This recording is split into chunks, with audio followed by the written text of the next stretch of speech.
Imaginez des villes où la nature aurait sa place, avec des mares, des bâtiments végétalisés, des champs d'oiseaux, de criquets ou même des grenouilles.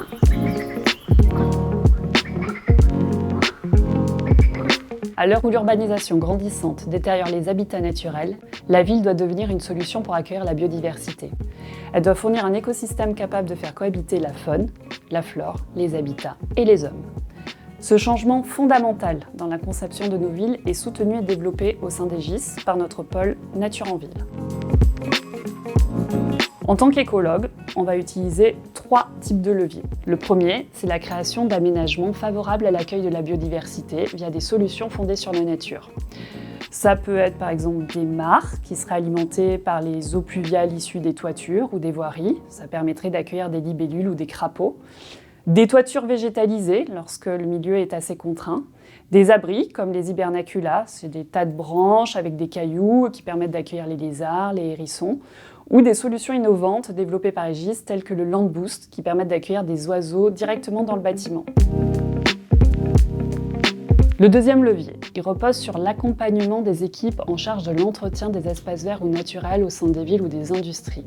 L'objectif est de les aider à adapter leurs pratiques pour valoriser l'existant et accueillir la faune. Quelques exemples, on peut adapter les calendriers de coupe des arbres pour favoriser la nidification des oiseaux ou transformer des pelouses en prairies qui vont permettre d'accueillir des insectes. Ces mêmes insectes serviront de repas après aux oiseaux et ainsi créer un écosystème. En très peu de temps, on a pu compresser nos coûts de travaux d'espace vert de moitié tout en présentant des aménagements qui sont beaucoup plus inclusifs. C'est-à-dire là où auparavant on faisait des tentes systématiques en mode green de golf, aujourd'hui on sait expliquer aux usagers qu'on laisse des îlots plantés, des îlots de prairies fleuries pour les animaux, les insectes. On augmente ainsi la valeur écologique de ces zones peu ou mal valorisées.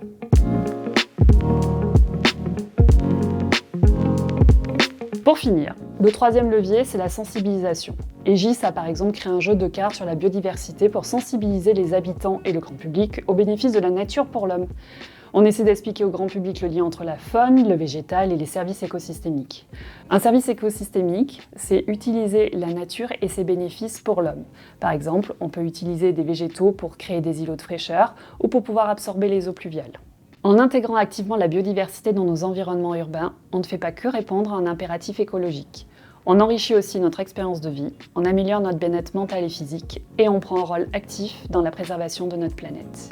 Une coexistence équilibrée entre l'homme et la nature est possible.